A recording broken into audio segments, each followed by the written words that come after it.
Okay, so here, so now we're on 2b. So we're making good progress. So we're still on fa'il, but now on broken plurals, okay? So يوم يقوم الناس لرب العالمين. This is in Surah Al-Mutaffifin, yeah? So here, you can see Fatima is, يقوم. Remember some things. Sami, I know your mum's here. Fatima's mum's here. Remember, there's no future tense in Arabic. Okay. Okay? So what puts a verb into future tense? You can tell me. Go on, Aman. Do shout out the answer. Is it if you had sa or sofa? Very good, very good. I wasn't expecting you to get that. Okay. Often people mix future tense with imperative, a command verb, like pull. Yeah, that is happening in the future, but that's a command verb. That's you call it in English. They sometimes call it bossy verbs. Yeah.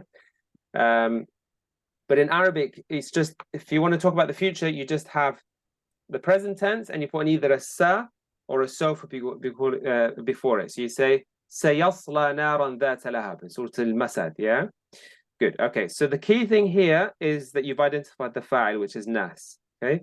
So Fatima is getting the hang of this. By the time you finish all these, the fa'ils, you'll really know what a fa'il is, yeah? So once you've done singular words, broken plurals, masculine plurals, feminine plurals, that's it. You'll know it, yeah? So well done, Fatima. I don't have too much feedback other than that.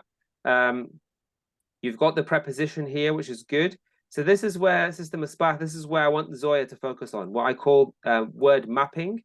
So, if you have a word that's got T underneath it, time adverb, that's quite straightforward.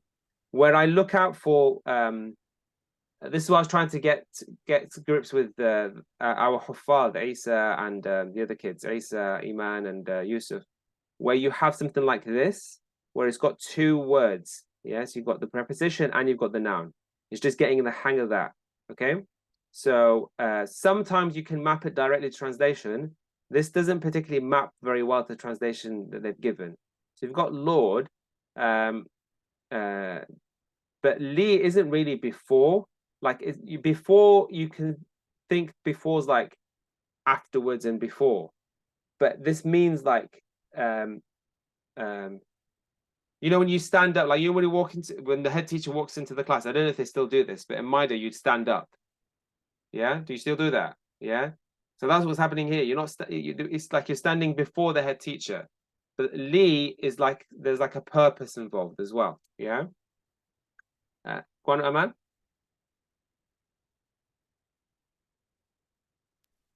I think just a little reflection from the imperative verb.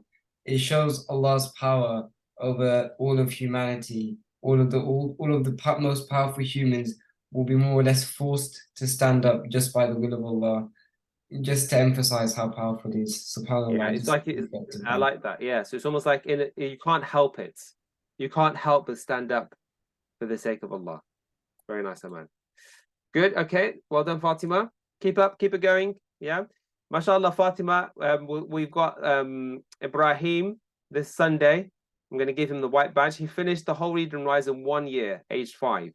Yeah. So, Sister Misbah, if you want to network with a mum, I would recommend you have a chat with Sister Samia. They get through things very quickly, mashallah. So very proud of him. So give him the white badge on Sunday.